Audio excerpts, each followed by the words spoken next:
2000, the year 2000, Mr. Putin is not elected, although elected, to the presidency. And one of the first things he does is to ask for Russia to become a member of NATO. Why not be a member of NATO? NATO was created to defend Europe, and perhaps not only Europe, from Soviet aggression, from a country that you couldn't predict. There is no more Soviet Union, and there is no more Warsaw Pact. Why can't we create an organization where we're part of it, said Mr. Putin, and act together to protect from some kind of aggression? He was told, go take a walk, basically. What about some kind of partnership or becoming part of the European Union? Again, and this is all documented.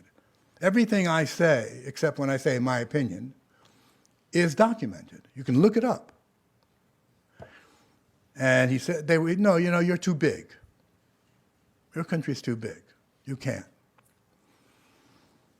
And all the while, Russia was being reminded that it's no longer really that important a country.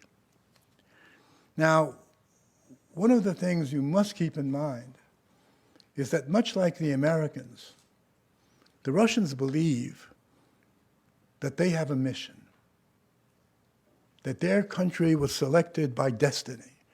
Now, you know, my being French, I laugh at that. I laugh both at you and at them, because we French know that we're the best, and we have no mission. You know, that's it. But seriously speaking, that's a fact. And so the sense of losing this aura of greatness, of being told, we don't care about you.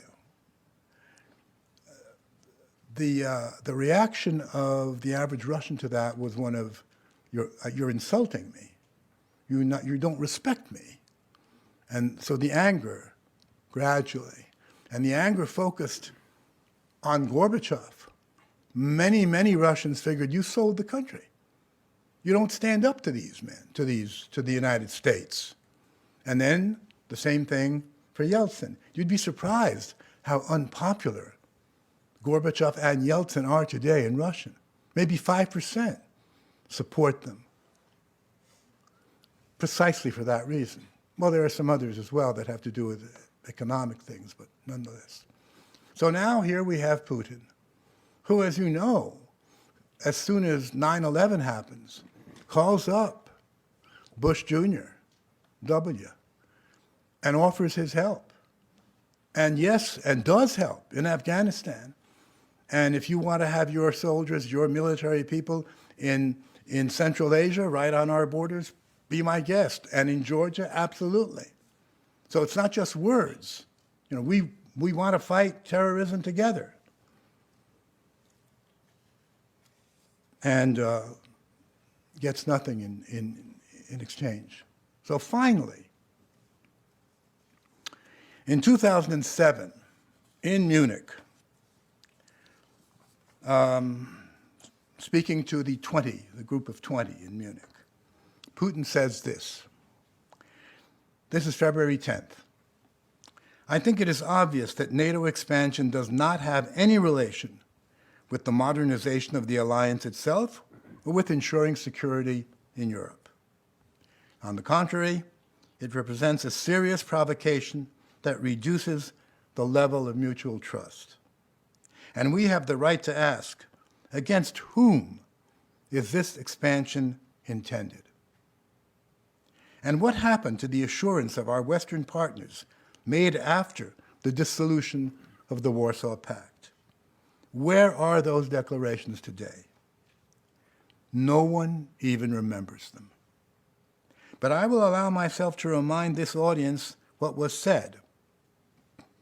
I would like to quote the speech of General Secretary Mr. Werner of Brussels on May 17, 1990. He said at the time, quote, "The fact that we are not ready to place a NATO army outside of German territory gives the Soviet Union a firm security guarantee." Where are these guarantees? And do you know what the answer was?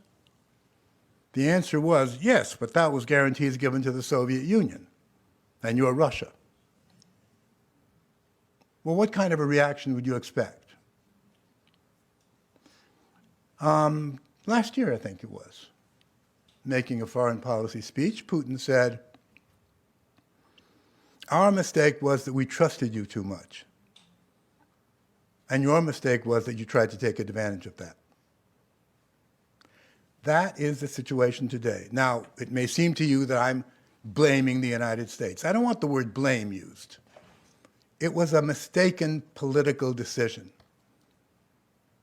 It was not the Russians.